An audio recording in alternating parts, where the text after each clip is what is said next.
नजअलहु मिनल वारिसीन, कि हम जन्नत का वारिस इन मोमिनों को बनाएंगे।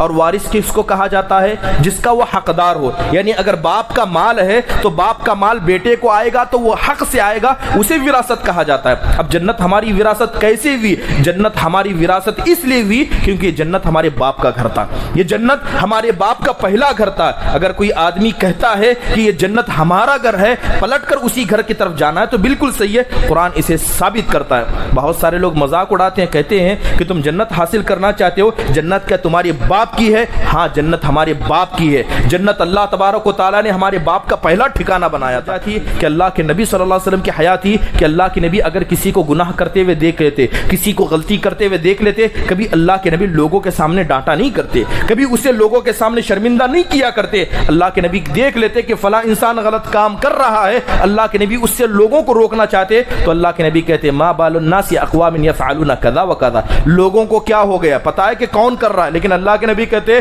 कि लोगों को क्या हो गया कि इंसान ऐसा ऐसा करते हैं। जो ऐसा ऐसा करते हैं, इस काम को करने से रुक जाएं। गलती करने वाले का भी गलती से रोकने के वक्त नाम ना लेना, ये अल्लाह के नबी सल्लल्लाहु अलैहि वसल्लम की हया की मिसाल कहते हैं कि मेरे सहाबा, अल्लाह से हक के साथ तुम हया किया करो, अल्लाह के मसले में तुम हया करो। तो सहाबा कहने लगे, अरे अल्लाह के नबी, हम तो हया करते हैं, हम गुनाहों से बचते हैं, हम ऐसा करते हैं, हम वैसा करते हैं, हम अल्लाह से हया करते हैं। तो अल्लाह के नबी सल्लल्लाहु अलैहि वसल्लम ने कहा कि मैंने हया का मतलब ये नहीं बताया कि जैसे तुम समझ रहे हो। अल्लाह के नबी हया का मतलब बताते हैं कि असल में हया कहते किसे हैं। अल्लाह के नबी फरमाते हैं कि हकीकी तौर पर अल्लाह से हया करने का मतलब ये है कि अंतहफ़ज़र रास व मा वआ, कि इंसान अपने सर की हिफाजत करे, इंसान अपने सर की हिफाजत करे और सर के आजू बाजू में जो नियामतें अल्लाह ने दी है उसकी हिफाजत करे। ये सर अल्लाह ने दिया है तो गैरुल्लाह के सामने ना। इन्नल हम्दुलिल्लाहि नहमदुहु व नस्तईनुहु व नस्तगफिरुहु व नु'मिनु बिही व नतवक्कलु अलैहि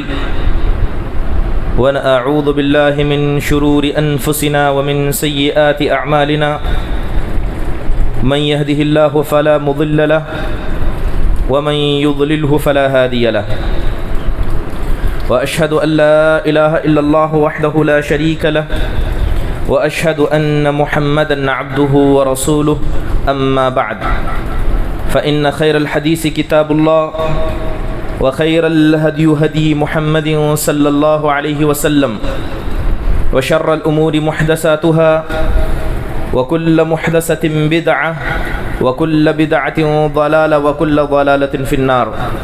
फ़अऊज़ु बिल्लाहि मिनश शैतानिर रजीम। बिस्मिल्लाहिर रहमानिर रहीम।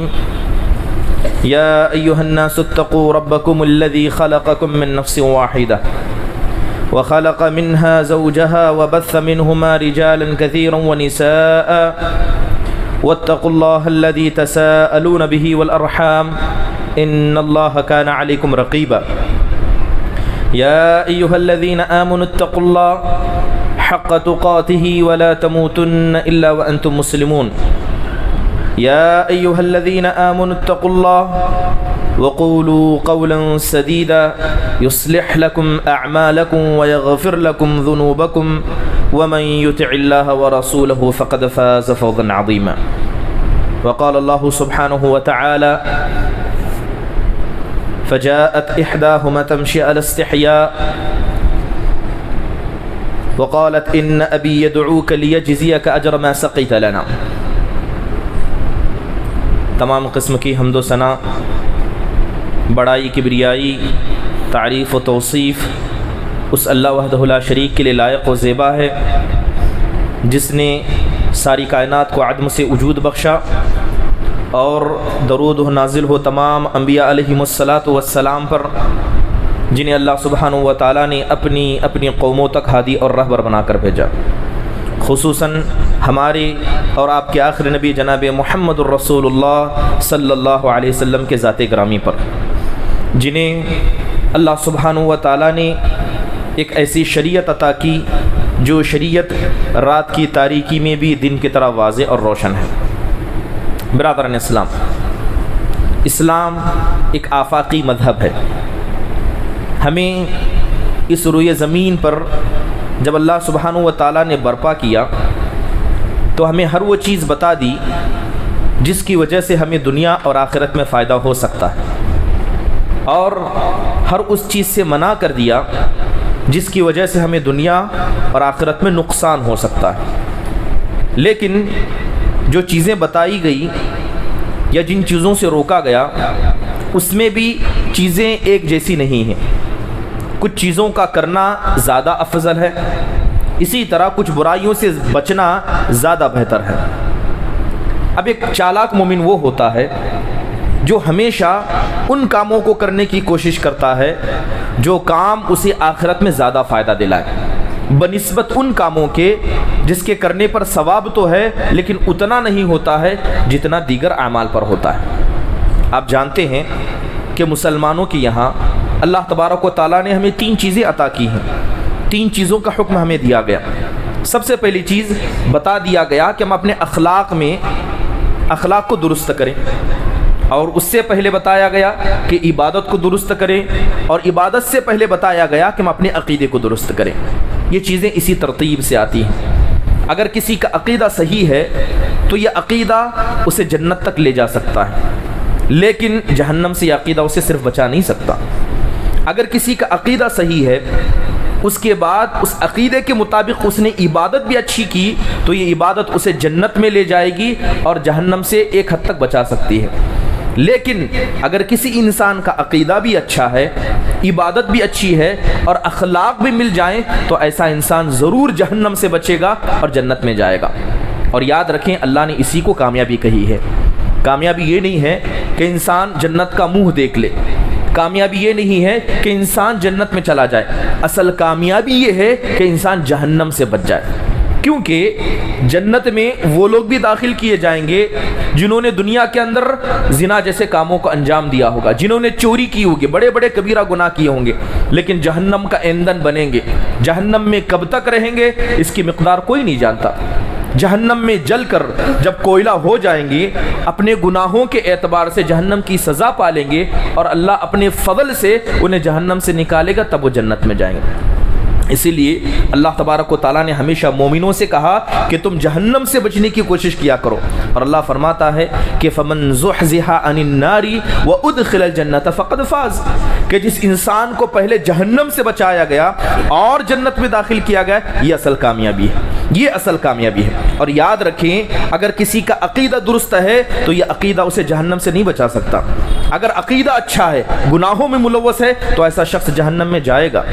अगर अक़ीदा अच्छा है, इबादत भी अच्छी है, गुनाह के काम भी करता है, तो ऐसा शख्स भी जहन्नम में जाएगा। लेकिन अगर किसी का अक़ीदा अच्छा है, इबादत भी अच्छी है और आखिरी चीज़ अखलाक भी अच्छे हैं, तो ऐसा शख्स जहन्नम से मुकम्मल तौर पर बच सकता है। बरादरान इस्लाम, जहाँ तक बात अखलाक की है, अखलाक बहुत सारे हैं। अल्लाह के नबी सल्लल्लाहु अलैहि वसल्लम ने एक हदीस के अंदर 77 से ज़्यादा ईमान के शुअबे बता दिए, 77 से ज़्यादा ईमान के शुअबे बताए, और ये सारे शुअबे अखलाक के अंदर आते हैं। या तो अखलाक जिनको करने का हुक्म दिया गया, या ऐसे अखलाक जिनसे बचने का हुक्म दिया गया। आज इंशाअल्लाह ताला इन्हीं अखलाक में से किसी एक ऐसे पहलू पर गुफ्तगू करेंगे जो असल में एक ऐसा अखलाक का हिस्सा है कि अगर किसी ने इसको पकड़ लिया तो इस अखलाक के अंदर इतनी ताकत है कि वो दीगर अखलाक को खींचने की ताकत रखता है। गोया ये अखलाक मैग्नेट के जैसा है, अगर किसी ने इसको अपना लिया तो गुनाहों से खुद बच जाएगा, और दूसरे अखलाक जिनको अभी वो नहीं करता है, वो अखलाक खुद ब खुद चलकर उसके जानिब आएंगे। वो अखलाक का हिस्सा है हया,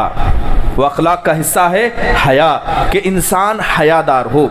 हया की क्या अहमियत है, क्या फजीलत है, इंशाअल्लाह ताला इसी मसले पर मुख्तसर चंद बातें आपके सामने की जाएंगे। कुरान की एक आयत करीमा मैंने पढ़ी, अल्लाह तबारक व तआला ने एक पाक खातून के हया का जिक्र किया।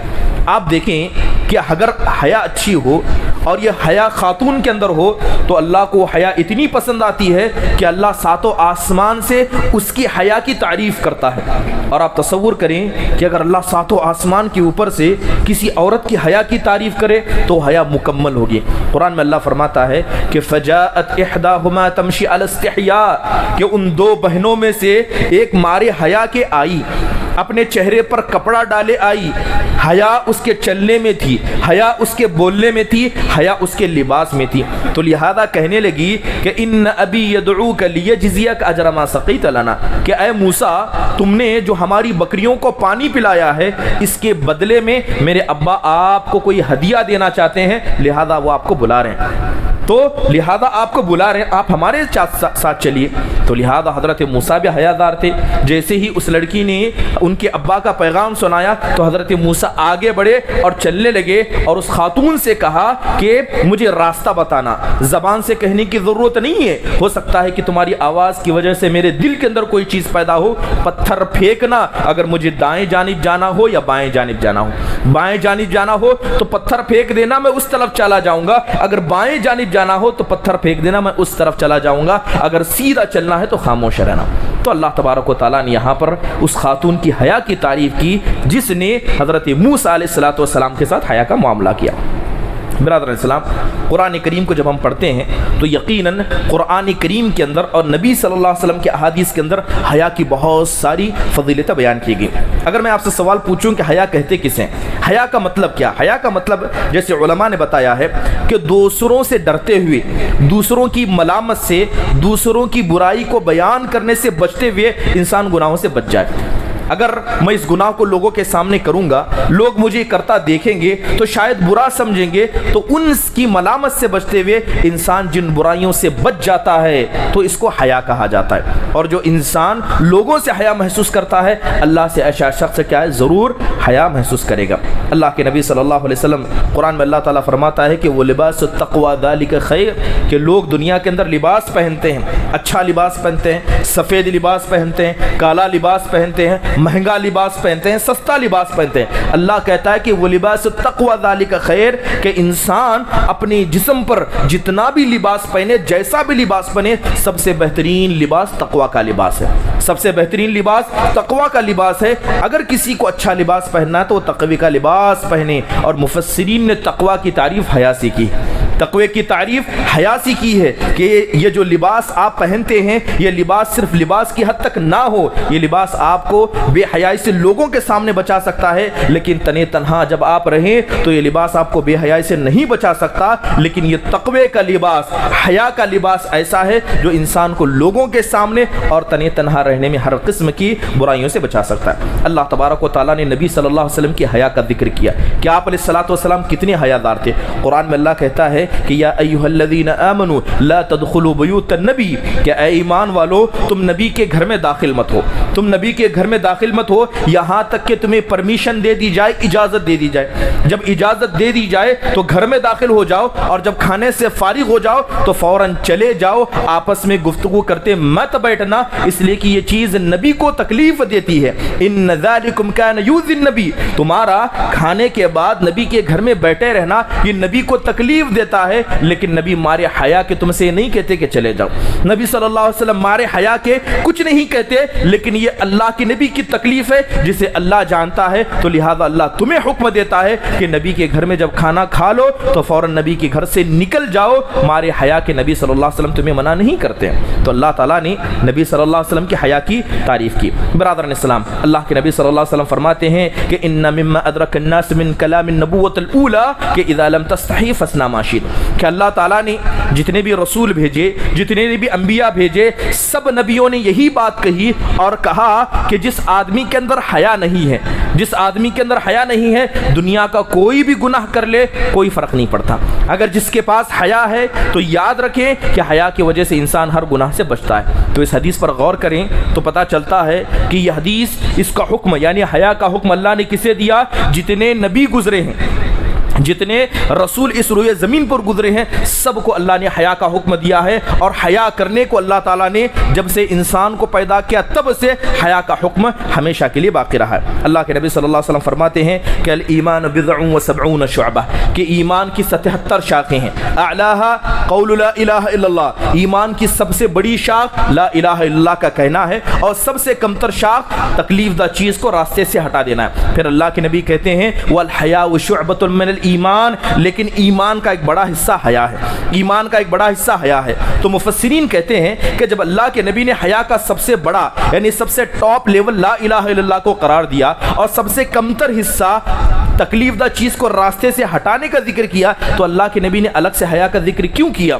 तो बताते हैं कि अगर किसी इंसान के पास हया आ जाए तो यह हया अकेली नहीं बल्कि बहुत सारे ईमान के हिस्से को अपने अंदर लेकर आती है। अगर कोई आदमी हयादार बन जाए तो उस आदमी के अंदर अमानत भी आ जाती है। अगर कोई आदमी हयादार बन जाए तो तकब्बुर से भी बच जाता है। गोया हया ये है कि बहुत सारी नेकियों को लाती है और बहुत सारी तकलीफदा चीज़ों को, गुनाहों को इंसान से दूर कर देती है। बरादरान इस्लाम, यही वजह है कि अल्लाह के नबी फरमाया करते कि अल हया कुल्लुहु खैर, कि हया इंसान जब भी करे, जैसा भी करे, जितना भी करे, हया में हमेशा भलाई है। हया करने से कभी इंसान को नुकसान नहीं होता है, हया में हमेशा भलाई है। हदीस के अंदर आता है, हज़रत अब्दुल्लाह बिन उमर कहते हैं कि एक मरतबा अल्लाह के नबी सल्लल्लाहु अलैहि वसल्लम के साथ मैं रास्ते में जा रहा था, मैं अल्लाह के नबी के साथ रास्ते में जा रहा था, तो अल्लाह के नबी ने एक इंसान की गुफ्तगू को सुना कि गोया वो घर का बड़ा भाई था, वो अपने छोटे भाई को डांट रहा था, कह रहा था कि इन्नका लतस्तही कसीरा।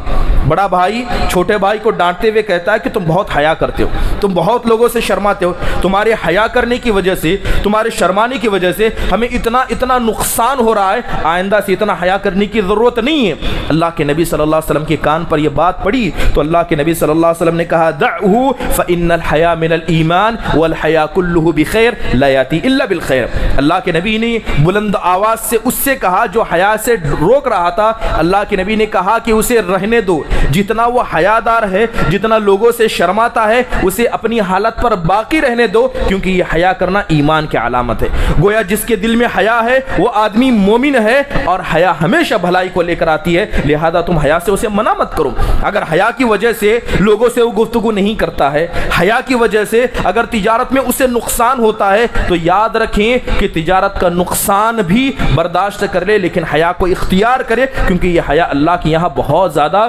फ़ायदा देने वाली है। बरादरान इस्लाम, इसलिए अल्लाह के नबी सल्लल्लाहु अलैहि वसल्लम फरमाया करते थे कि मन कान अल फहशु फी शैइन इल्ला शानहु व मा कान अल हया फी शैइन इल्ला ज़ानहु, कि जो भी मसला उठा ले, चाहे वो गुफ्तगू का उठा ले, लड़ाई झगड़े का उठा ले, बाब नसीहत का उठा ले, एक दूसरे को समझाने का उठा ले, अगर किसी मसले में इंसान ने अपने ज़बान का गलत इस्तेमाल किया, सख्ती का इस्तेमाल किया, गाली गलोच का इस्तेमाल किया, अगर गाली गलोच आप अल्लाह के दीन में दावत और तबलीग के लिए इस्तेमाल करेंगे तो अल्लाह के नबी कहते हैं कि इसमें नुकसान है।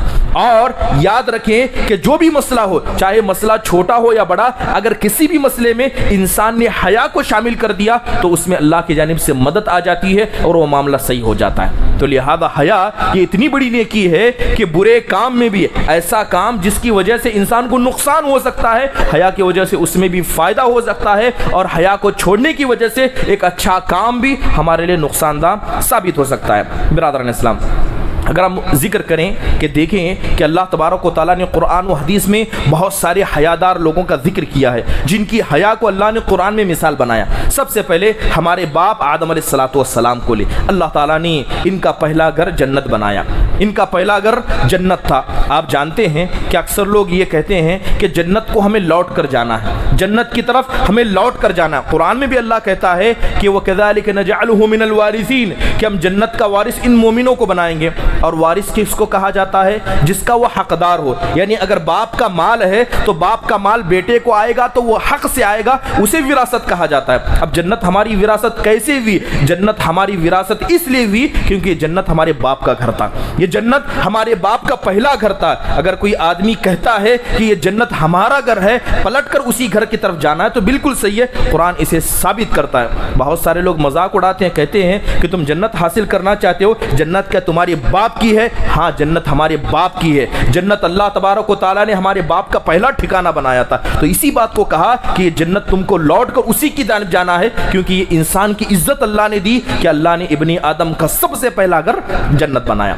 अल्लाह ताला ने जब सबसे पहले आदम अलैहिस्सलाम को पैदा किया और जन्नत उनका पहला ठिकाना बनाया, तो अल्लाह ताला ने वाज़े अहकाम से फरमाया कि जन्नत में जो चाहे खाओ, जो चाहे इस्तेमाल करो, ये जन्नत सब तुम्हारे लिए। उस दरख्त के करीब नहीं जाना, उस दरख्त के करीब नहीं जाना और उस दरख्त के फल को नहीं खाना। शैतान ने बहका दिया, हज़रत आदम गए, उनकी बीवी हव्वा गई और जाकर उन्होंने उस दरख्त के फल को खा लिया। अल्लाह ताला का गुस्सा नाजिल हुआ। जैसे ही उन्होंने उस दरख्त के फल को खा लिया, गुनाह को अंजाम दिया, जो लिबास उन्होंने पहना था दोनों का लिबास उतर गया। हज़रत आदम का लिबास उतर गया, हज़रत हव्वा का लिबास उतर गया। जैसे ही उन दोनों का लिबास गुनाह की वजह से उतर गया, दोनों एक दूसरे से शर्माते हुए जन्नत के जो दरख्त के पत्ते नीचे गिरे हुए थे, उन पत्तों के जरिए अपनी शर्मगाहों को छुपाने लगे। कौन थे? शौहर बीवी आपस में थे और कोई जन्नत में उनके अलावा इंसान नहीं था, ये दोनों ही थे। लेकिन ये हया इंसान की होती है कि अगर चाह एक दूसरे के लिए जिस्म का देखना दुरुस्त भी हो जाए, लेकिन ये इंसान की हया होती है कि अगर हया के कपड़े उतर जाएं तो इंसान मारे हया के करता है। उन्होंने कम से कम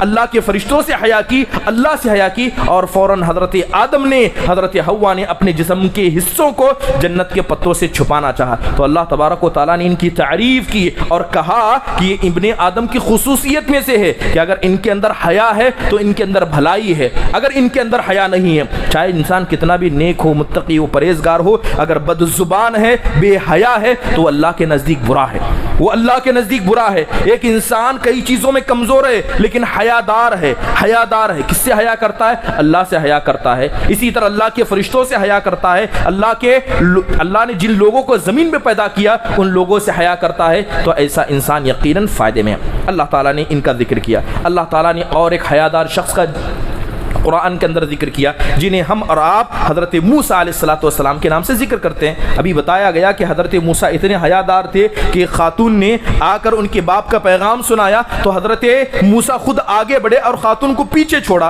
वरना होना तो ये चाहिए था, जैसे आम तौर पर होता है कि खातून आगे चलती है, मर्द पीछे चलता है, लेकिन ये हज़रत मूसा की हया थी। हज़रत मूसा के बारे में आता है कि हज़रत मूसा अलैहिस्सलाम इतने हयादार थे, इतने हयादार थे कि जब हज़रत शुएब अलैहिस्सलाम ने एक उनसे अहद पैमान किया, एक अग्रीमेंट किया, 10 साल का अरसा उनके यहाँ खिदमत करें, उसके बाद उनकी बेटी का निकाह होगा। बेटी को लेकर हज़रत मूसा अलैहिस्सलाम यानी हज़रत शुएब की बेटी जब निकाह हो गया, उनको लेकर कौम फ़िरऔन की जानिब वापस लौटने लगे तो हज़रत मूसा अलैहिस्सलाम का रास्ता गुम गया। हज़रत मूसा कौम से पीछे भटक गए थे। क्यों ऐसा भटके थे? क्योंकि हज़रत मूसा के बारे में तफसीर में लिखा जाता है कि जिस काफिले के साथ हज़रत मूसा मिस्र जा रहे थे, उस काफिले से हज़रत मूसा दूर रहा करते।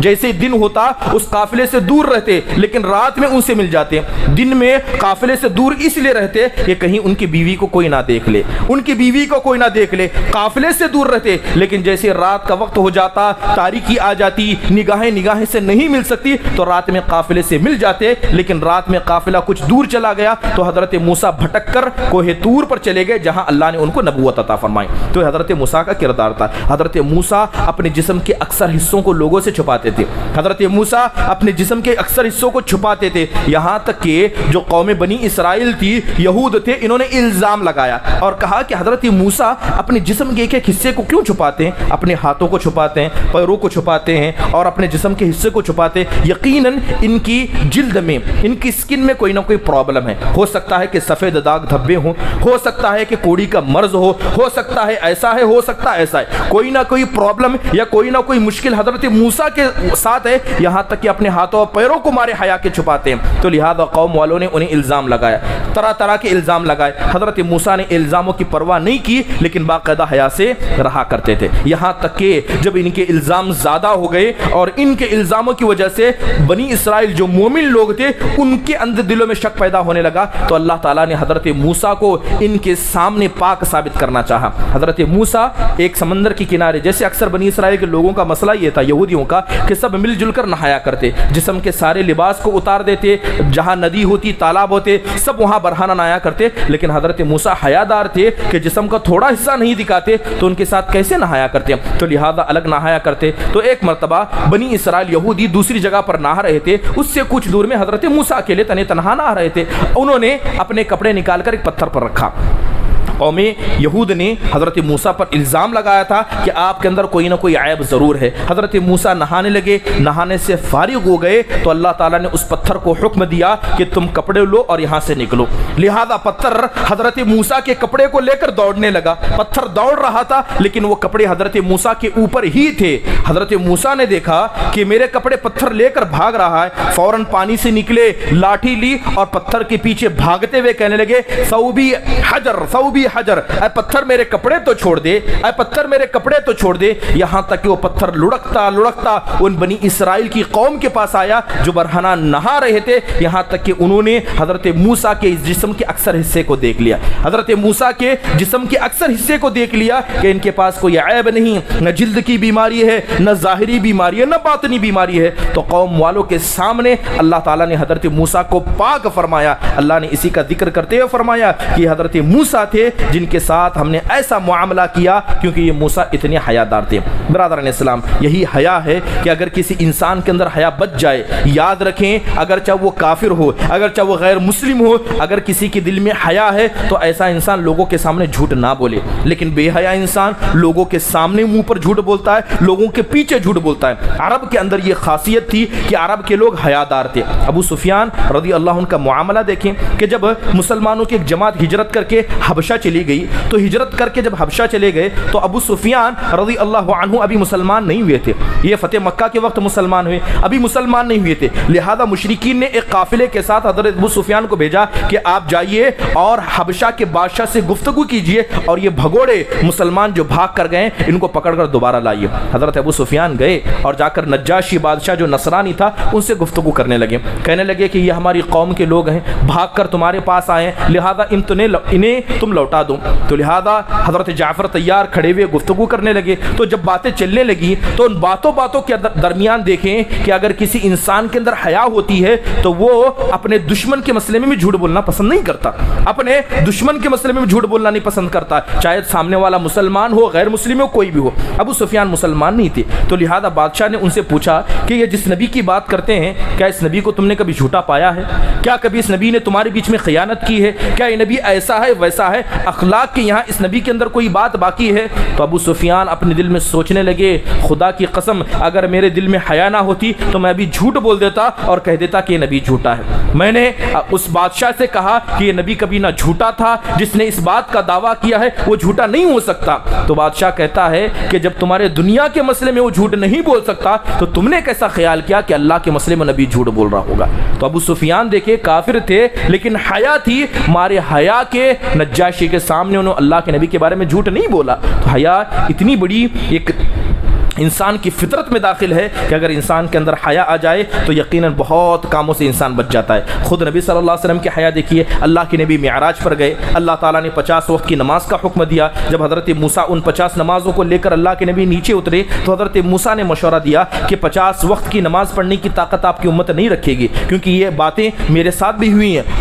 अल्लाह से जाइए, तखफीफ का मुतालबा कीजिए। अल्लाह के नबी जाते रहे 50 नमाजों को कम करते रहे, यहाँ तक कि 50 को 5 वक्त नमाजों में कर दिया गया, 50 नमाजों को कन्वर्ट करके 5 नमाजों में कर दिया गया। हजरत मूसा कहने लगे कि जाइए अपने रब से कहिए कि अल्लाह इन 5 नमाजों को भी कम कर दे, मेरी उम्मत इसको भी पढ़ने की ताकत नहीं रखेगी। अल्लाह के नबी सल्लल्लाहु अलैहि वसल्लम कहने लगे इस्तहियतु मिन अल्लाह, कि मैं कितनी मरतबा अल्लाह के पास जाऊं, कितनी मरतबा नमाज की कमी का मुतालबा करूं, अब अल्लाह से मुझे हया महसूस होती है, अब अल्लाह से मुझे शर्म आती है। लिहाजा अल्लाह के नबी ने हमारे हया के और ऊपर अल्लाह के पास जाना ना पसंद किया, और लिहाजा यही वजह थी कि अल्लाह के नबी सल्लल्लाहु अलैहि वसल्लम की हया थी कि अल्लाह के नबी अगर किसी को गुनाह करते हुए देख लेते, किसी को गलती करते हुए देख लेते, कभी अल्लाह के नबी लोगों के सामने डांटा नहीं करते, कभी उसे लोगों के सामने शर्मिंदा नहीं किया करते। अल्लाह के नबी देख लेते कि फला इंसान गलत काम कर रहा है, अल्लाह के नबी उससे लोगों को रोकना चाहते, तो अल्लाह के नबी कहते मा बालुन नासी अक़वामिन यफ़अलूना कज़ा व कज़ा,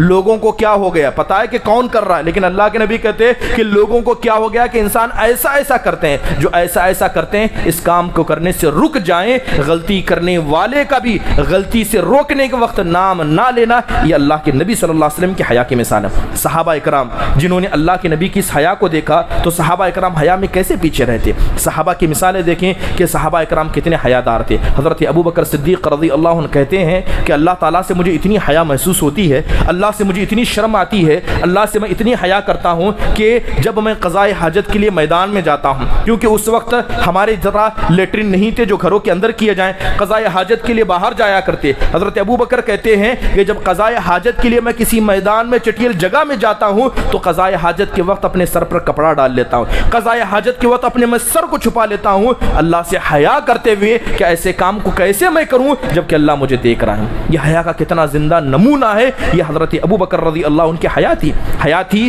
तो हया होनी चाहिए तो हज़रत उस्मान बिन अफ़्फ़ान रज़ी अल्लाह जैसी होनी चाहिए। अल्लाह के नबी घर में बैठे हुए हैं, अपनी प्यारी बीवी हज़रत आयशा के गोद में लेटे हुए हैं। हज़रत अबू बकर आए, अल्लाह के नबी ने इजाज़त दी, अल्लाह के नबी लेटे हुए थे और अल्लाह के नबी के लेटने की वजह से आपकी रान से थोड़ा कपड़ा हटा हुआ था। हज़रत अबू बकर आए, अल्लाह के नबी बैठे रहे, गुफ्तगू करते रहे। थोड़ी देर में और एक शख्स आए, इजाज़त मांगी, अल्लाह के नबी ने अंदर आने की इजाज़त दी तो हज़रत उमर बिन ख़त्ताब थे, अल्लाह के नबी उसी हालत पर बैठे रहे। कुछ और देर के बाद और एक शख्स आए जिनको हम हज़रत उस्मान बिन अफ़्फ़ान रज़ी अल्लाह अन्हु कहते हैं।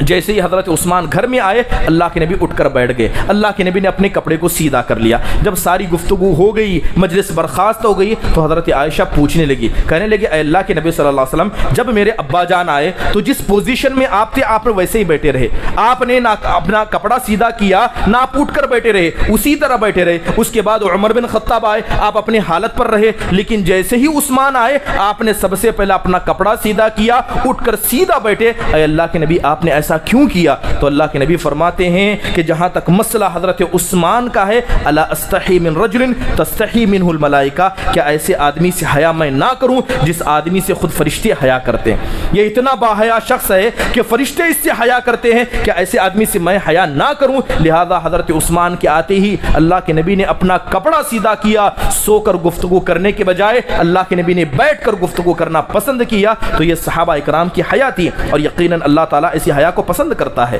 और ये हया खासकर खवातीन के अंदर होना जरूरी है। हजरत आयशा रज़ी अल्लाह अन्हा इस हया की एक जिंदा मिसाल है। हजरत आयशा कहती हैं कि जब मेरे शोहर अल्लाह के नबी सल्लल्लाहु अलैहि वसल्लम का इंतकाल हुआ तो आप जानते हैं कि नबियों का मसला ऐसा होता है कि जो नबी जहां इंतकाल कर जाएं वहीं उनको दफनाया जाता है। अल्लाह के नबी का इंतकाल हजरत आयशा के घर में, हजरत आयशा के रूम में और आपकी गोद में हुआ था, लिहाजा अल्लाह के नबी को वहीं दफनाया गया। जहां दफनाया गया करीब में उसके बिल्कुल बगल में हजरत आयशा उसी रूम में रहती थी, छोटा सा रूम था, तो हजरत आयशा वहीं सोया करती थी। उसके बाद जब हजरत अबू बकर खलीफा बने, हजरत अबू बकर का इंतकाल हो गया। हजरत अबू बकर ने अपनी बेटी से इजाजत मांगी, ख्वाहिश जाहिर की कि मैं अल्लाह के नबी की बाजू में दफन होना चाहता हूँ। अपनी बेटी बाप को कैसे मना कर सकती थी, तो लिहाजा उसी छोटे घर में हजरत अबू बकर की भी कब्र बनाई गई। तो हजरत आयशा उसके बाद भी उसी रूम में रहती थी, उसी रूम में अपने कपड़े बदलती थी। उसी रूम के अंदर क्या है, जहां दो दो कब्रें, एक अल्लाह के नबी की कब्र और दूसरा उनके वालिद हजरत अबू बकर की कब्र थी। लेकिन जैसे ही हजरत उमर जख्मी हुए, जैसे ही हजरत उमर जख्मी हुए तो हजरत उमर ने भी ख्वाहिश जाहिर की, क्योंकि वो घर इतना छोटा था, रूम इतना छोटा था कि दो कब्रें थी, तीसरा कोई सो सकता था। अगर तीसरी कब्र को ला कर रख दिया जाए तो जगह बचती नहीं थी। तो हजरत आयशा चाहती थी कि मेरे शोहर और मेरे अब्बा के बाजू में मैं दफन हूँ, ये मेरा हिस्सा है। लेकिन जैसे हजरत उमर को जख्मी किया गया, हजरत उमर ने हजरत आयशा के पास दरखास्त भेजी और कहा कि मैं मेरे दोनों साथियों के बाजू दफन होना चाहता हूँ। तो हजरत आयशा कहती हैं कि मैं मारे हया के हजरत उमर को मना नहीं कर सकी, मैंने अपने आप को बाहर जाना और हजरत उमर को यहाँ लाना पसंद किया। वो आयशा रज़ी अल्लाह अन्हा जो अपने शोहर की कब्र के साथ रहती, हजरत अबू बकर की कब्र के साथ रहती, लेकिन जैसे ही हजरत उमर को लाकर कब्र में हजरत उमर को लाकर उनके रूम में दफनाया गया, हजरत आयशा ने उस रूम को छोड़ दिया। उसके बाद रहने से कासिर आ गई। खवातीन ने पूछा आप ऐसा क्यों क्यों करने लगी, अभी तो रहने के लिए जगह बाकी है, रूम में रही है। तो हज़रत आयशा की हया देखिए, कहती हैं कि जब तक अल्लाह के नबी का इंतकाल हुआ, उनकी कब्र थी, मेरे अब्बा की कब्र थी, तो उस रूम में रहती थी, तो मैं अपने लिबास को उतारती थी, क्योंकि मैं एक तरफ मेरे शोहर हैं तो दूसरे तरफ मेरे बाप हैं, लेकिन अपने लिबास को अब मैं कैसे उतारूं जब ये गैर आदमी आकर मेरे घर में लेट रहा है। कौन है वो? मुर्दा लाश है, अपनी कब्र के अंदर मौजूद है। तो कहती हैं कि हजरत उमर को जब हजरत उमर को मेरे रूम में दफनाया गया तो उस कब्र वाले से मुझे हया महसूस होने लगी कि कैसे अपने कपड़े को मैं इसके सामने उसे उतारूं, लिहाजा उस रूम को रहने ही छोड़ दिया।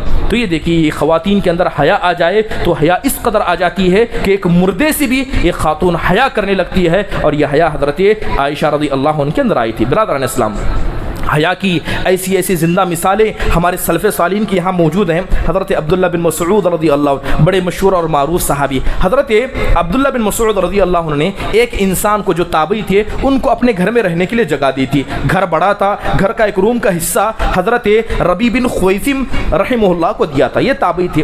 हज़रत रबी बिन खुवैसिम इतने हयादार इंसान थे, इतने हयादार इंसान थे कि अक्सर लोग इनको अंधा समझते थे, नाबीना समझते। घर से बाहर निकलते सर नीचे होता, घर में दाखिल होते सर नीचे होता। अक्सर वक्त में जब रास्ते से चलते तो निगाहों को इतना नीचे रखते कि लोग इन्हें नाबीना समझा करते। एक मरतबा हजरत अब्दुल्ला बिन मसूद घर में मौजूद थे, एक शख्स ने दरवाजा खटखटाया तो घर की पड़ोसन कहती है, अरे अब्दुल्ला, आप अपने घर के दरवाजे को खोल दीजिए, आपका नाबीना शख्स आया है, आपका नाबीना साथी आया है। वो नाबीना 20 साल से उस रूम में रह रहा था और बाजू की पड़ोसन को यह नहीं पता चला कि इंसान देखने वाला नाबीना नहीं है। तो पड़ोसन कहती है कि अब्दुल्ला, बूढ़ी औरत कहती है कि उस आदमी के लिए दरवाजा खोल दीजिए जो नाबीना है। हजरत अब्दुल्ला बिन मसूद जोर जोर से हंसने लगे और उस हजरत रबी बिन खुवैसिम पर दुआ देने लगे। जैसे ही रूम में दाखिल हुए, दाखिल होने के बाद हजरत अब्दुल्ला बिन मसूद रज़ी अल्लाह अन्हु ने उस बुजुर्ग खातून से कहा कि ये नाबीना नहीं है, ये नाबीना नहीं है। तो वो औरत कहती है कि खुदा की कसम, मैंने 20 साल में कभी इस इंसान को आँख खोला हुआ नहीं पाया।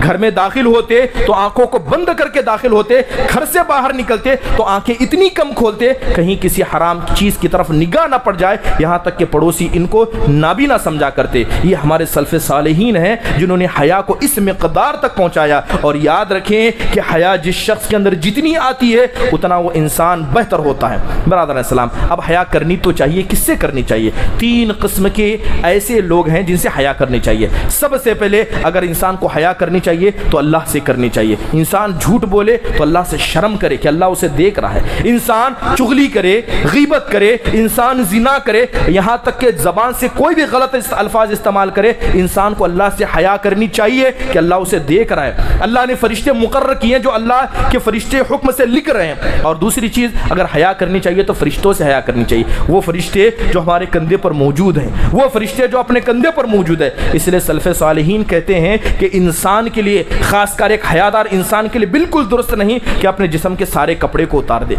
इंसान के लिए दुरुस्त नहीं, चाहे वो मर्द हो खातून, कि अपने जिस्म से सारे कपड़े को उतार दे, अगर चाहे वो गुस्ल करने का वक्त ही क्यों ना हो, कि अगर कोई नहीं देख रहा है तो कम से कम वो फरिश्ते देख रहे हैं जो हमेशा उसके साथ हैं। किसी से नहीं तो कम से कम उन मासूम ज़ातों से, उन मुकर्रब ज़ातों से हया महसूस करे और अल्लाह की ज़ात से हया महसूस करे। उसके बाद तीसरे जिनसे हया महसूस करने चाहिए वो लोगों से हया महसूस करने चाहिए, क्योंकि लोग ज़मीन में अल्लाह तबारक व तआला के गवाह हैं। इसीलिए देखें, एक हदीस है, हज़रत अब्दुल्ला बिन मसूद रज़ी अल्लाह अन्हु की हदीस है। एक मरतबा अल्लाह के नबी सल्लल्लाहु अलैहि वसल्लम बैठे हुए थे। अल्लाह के नबी ने सहाबा से कहा, इस्तहियू मिनल्लाहि हक़्क़ल हया।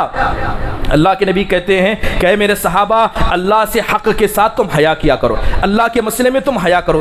तो सहाबा कहने लगे, अरे अल्लाह के नबी, हम तो हया करते हैं, हम गुनाहों से बचते हैं, हम ऐसा करते हैं, हम वैसा करते हैं, हम अल्लाह से हया करते हैं। तो अल्लाह के नबी सल्लल्लाहु अलैहि वसल्लम ने कहा कि मैंने हया का मतलब ये नहीं बताया कि जैसे तुम समझ रहे हो। अल्लाह के नबी हया का मतलब बताते हैं कि असल में हया कहते किसे हैं। अल्लाह के नबी फरमाते हैं कि हकीकी तौर पर अल्लाह से हया करने का मतलब ये है कि अन तहफ़ज़ अर्रास व मा वआ, कि इंसान अपने सर की हिफाजत करे, इंसान अपने सर की हिफाजत करे और सर के आजू बाजू में जो नियामतें अल्लाह ने दी है उसकी हिफाजत करे। ये सर अल्लाह ने दिया है तो गैरुल्लाह के सामने ना झुकाए, किसी और के सामने सजदा ना करे, इसमें अल्लाह से हया महसूस करे। सर के अंदर जो अल्लाह ने नियामतें दी हैं, ये दिमाग, इस दिमाग के जरिए अल्लाह से हया महसूस करे। इस दिमाग के अंदर ऐसे खुराफात को दाखिल ना करे जो उसे इस्लाम से हटाकर किसी गैर के जानिब ले जाती हैं, इससे हया करे। अल्लाह ने इस सर में आंखें दी हैं, आंखों के मसले में हया करे। इस सर में अल्लाह ने ज़बान दी है, ज़बान के मसले में हया करें, कान दिए हैं कान के मसले में हया करें, सर और सर के आजू बाजू जितनी अल्लाह ने नेमतें दी हैं उन सब के मसले में हया करें।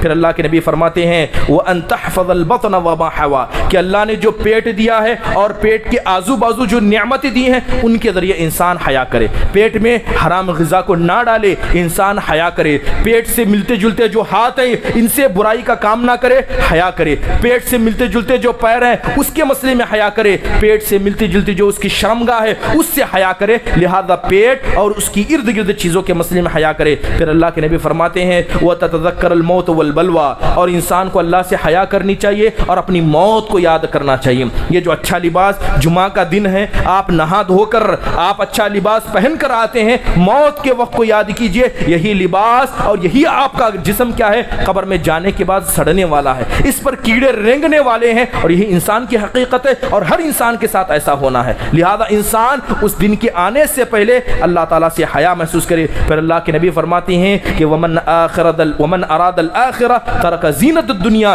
जिसने आखिरत को इख्तियार करना चाहा उसने दुनिया की जीनत को छोड़ दिया। लिहाजा जिसने इन कामों को किया हकीकत में उसने अल्लाह से हया महसूस की। अगर अल्लाह से हया करना है तो सर उसकी इर्द गिर्द चीज़ों के ज़रिए अल्लाह से हया करे, पेट उसके आजू बाजू वाली चीज़ों के ज़रिए अल्लाह से हया करे, और दुनिया को छोड़कर आखिरत वाले बने, इस मसले में हया करे। बिरादरान इस्लाम, आज देखा जाए तो हया का जनाजा हम खुद मुसलमानों ने निकाला। सबसे पहले ज़बान के ज़रिए झूठ बोलना, बेकार बातें, बेहयाई की बातें, हंसी मजाक, ये सारी बेहयाई की अलामतें। इसके अलावा ज़बान से गलत अल्फाज का इस्तेमाल, गाली गलोच, चुगली, इसी तरह किसी की बदजोई करना, ये सारी हया के मुनाफी हैं जो हमारे यहाँ हर शख्स के अंदर सरायत कर गई है। इसके अलावा गलत सोहबत, ये सारी चीज़ें गलत सोहबत की वजह से होती है। अच्छे साथी इख्तियार ना करना, नमाजी मुत्तकी परहेजगार लोगों से दूर रहकर जो दुनिया परस्त लोग हैं इनके पीछे लग जाना, ये सारी बेहया की अलामत है। बिरादर इस्लाम, बेहयाई जो हमारे यहाँ फैल रही है उसकी एक बड़ी वजह क़िल्लत निगरानी भी है।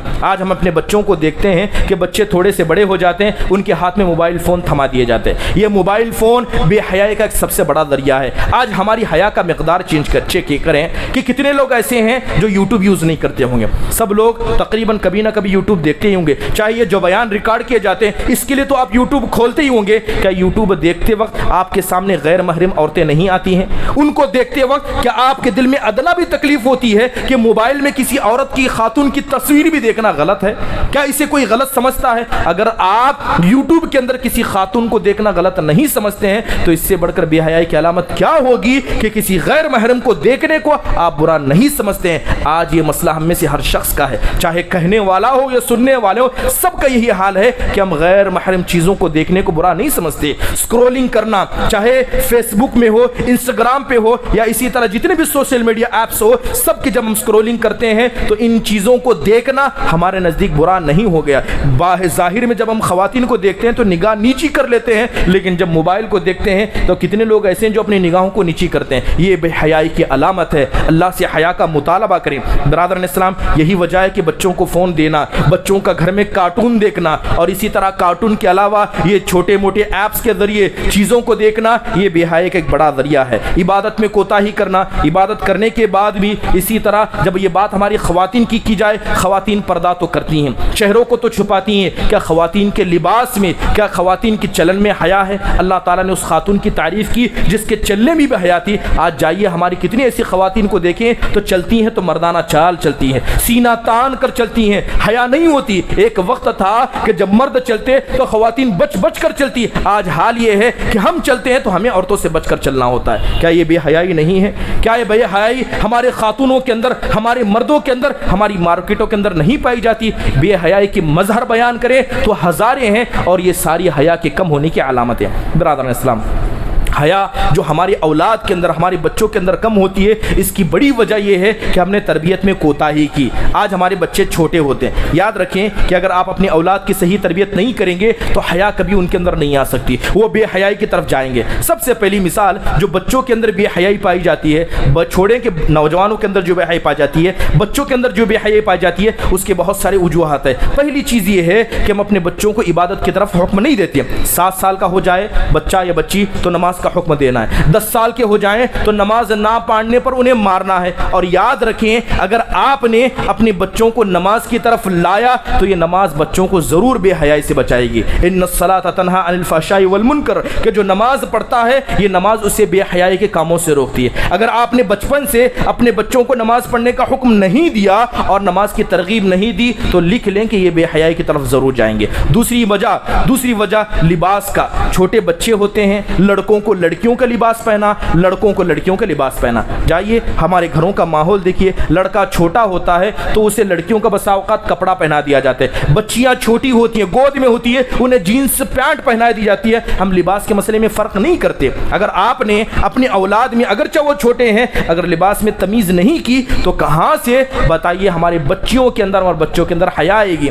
8 साल की बच्ची हो गई, 7 साल की बच्ची हो गई, 10 साल की बच्चियां हो गई। अपने इस शहर में देखिए कि 8 और 10 साल की बच्चियां पर्दा करती हैं। क्या उनके चेहरों पर दुपट्टे लगे होते हैं? ये बच्चियां हम समझते हैं कि छोटी हैं, माँ बाप की निगाह में ये बच्चियां छोटी हैं, लेकिन जिन लोगों की निगाहों में हवस है ये उनके लिए बुराई का अड्डा है, ये उनकी निगाहों में बेहयाई पैदा करने का जरिया है। बच्चियों की उम्र को ना देखें कि बच्ची 8 साल की है, 10 साल की है। अगर माँ बाप के अंदर हया है तो इतनी छोटी बच्चियां ही क्यों ना हो, अगर आप उनको दुनिया की बुराई से बचाना चाहती हैं तो उन्हें पर्दे का एहतमाम कराइए। ऐसी बच्चियों को जो 8-10 साल की हो जाएं बगैर ज़रूरत के घर से बाहर ना भेजें, स्कूल भेजें, पर्दे के साथ भेजें और हयाई का ख्याल करने का इस्तेमाल भेजें। मोबाइलों का इस्तेमाल हमारे बच्चों और बच्चियों को सबसे ज़्यादा बेहयाई की तरफ ले जाता है। और आज देखा जाता है कि बुर्क़े का जनाजा खुद हमारी मुस्लिम ख़वातीन ने निकाला है। बुर्क़ा, अल्लाह तबारक व तआला ने इस बुर्क़े का हुक्म किस लिए दिया? ताकि जो अंदर कपड़ा, जो ज़ीनतें पहनी जाती है उनको छुपाया जाए। लेकिन आज बुर्क़ा खुद ज़ीनत बन गया है। चमचमाता बुर्क़ा,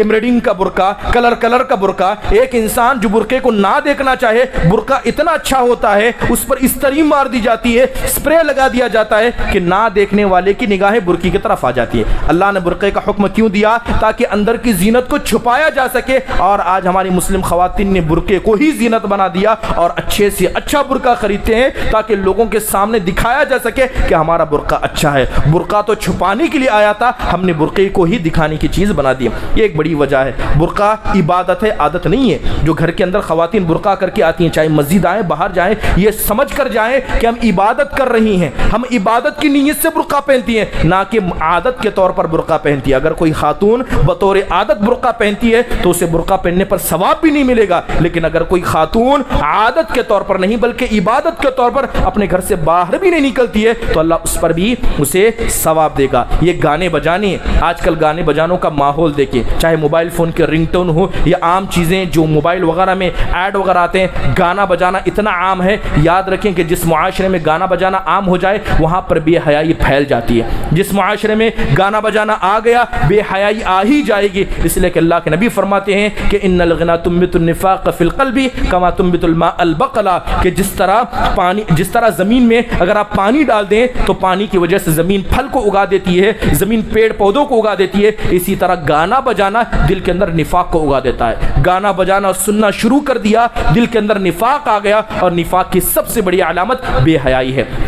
इसके अलावा बेहयाई के बहुत सारे मज़ाहिर हैं जिनसे हम में से हर शख्स को बचना चाहिए। याद रखें कि जिस इंसान के अंदर जितनी हया होगी उतना वो ज़्यादा अल्लाह से करीब होगा, अल्लाह से उतना ज़्यादा करीब होगा। और जो आदमी बेहया होगा, चाहे वो बेहया उसकी ज़बान की वजह से, उसके किरदार की वजह से, उसके बिहेवियर की वजह से हो, ऐसा इंसान इबादत करने के बाद भी अल्लाह के सामने शर्मिंदा होगा। अल्लाह से दुआ है कि अल्लाह ताला इस हया को मुकम्मल तौर पर हम में से हर शख्स को अपनाने की तौफीक नसीब फरमाए। अल्लाह हमारे नौजवानों के अंदर, इस उम्मत के हर शख्स के अंदर, चाहे मर्द व ख़वातीन हो, हम में से हर शख्स को हयादार बनाए। अल्लाह हमें हया के साथ ज़िंदा रखे और हया के साथ दुनिया से उठाए और बेहयाई के हर किस्म के जराइम से हमारे बच्चों को बचाए, हमारे नौजवान मर्द व ख़वातीन को अल्लाह तबारक व तआला बचाए। अल्लाह तआला नेक आमिल की तौफीक अता फरमाए। आमीन व आखिर दावाना अनिल हम्दुलिल्लाहि रब्बिल आलमीन।